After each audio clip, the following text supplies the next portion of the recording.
حوالہ صراط الجنان فی تفسیر القرآن، سورہ النساء، آیت نمبر 19۔ اعوذ باللہ من الشیطان الرجیم، بسم اللہ الرحمن الرحیم۔ یا ایہا الذین آمنوا لا یحل لکم ان ترثوا النساء کرہا ولا تعضلوہن لتذہبوا ببعض ما آتیتموہن الا ان یأتین بفاحشۃ مبینہ وعاشروہن بالمعروف فإن كرهتموهن فعسى أن تكرهوا شيئا ويجعل الله فيه خيرا كثيرا۔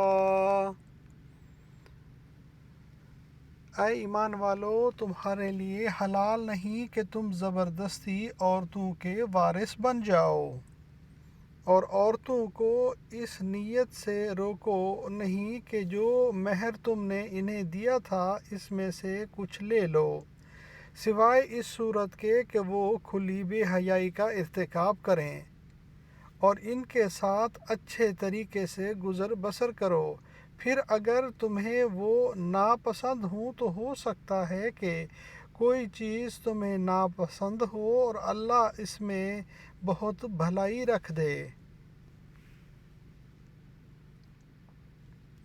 اسلام سے پہلے اہل عرب کا یہ دستور تھا کہ لوگ مال کی طرح اپنے رشتہ داروں کی بیویوں کے بھی وارث بن جاتے تھے، پھر اگر چاہتے تو مہر کے بغیر انہیں اپنی زوجیت میں رکھتے یا کسی اور کے ساتھ شادی کر دیتے اور ان کا مہر خود لے لیتے، یا انہیں آگے شادی نہ کرنے دیتے بلکہ اپنے پاس ہی رکھتے تاکہ انہیں جو مال وراثت میں ملا ہے وہ ان لوگوں کو دے دیں اور تب یہ ان کی جان چھوڑیں، یا عورتوں کو اس لیے روک رکھتے کہ یہ مر جائیں گی تو یہ روکنے والے لوگ ان کے وارث بن جائیں گے، الغرض وہ عورتیں ان کے ہاتھ میں بالکل مجبور ہوتیں اور اپنے اختیار سے کچھ بھی نہ کر سکتیں۔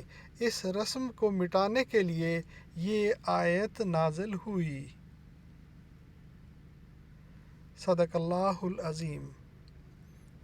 اللہم صلی علی محمد وعلی آل محمد کما صلیت علی ابراہیم وعلی آل ابراہیم انکا حمید مجید۔ اللہم بارک علی محمد وعلی آل محمد کما بارکت علی ابراہیم وعلی آل ابراہیم انکا حمید مجید۔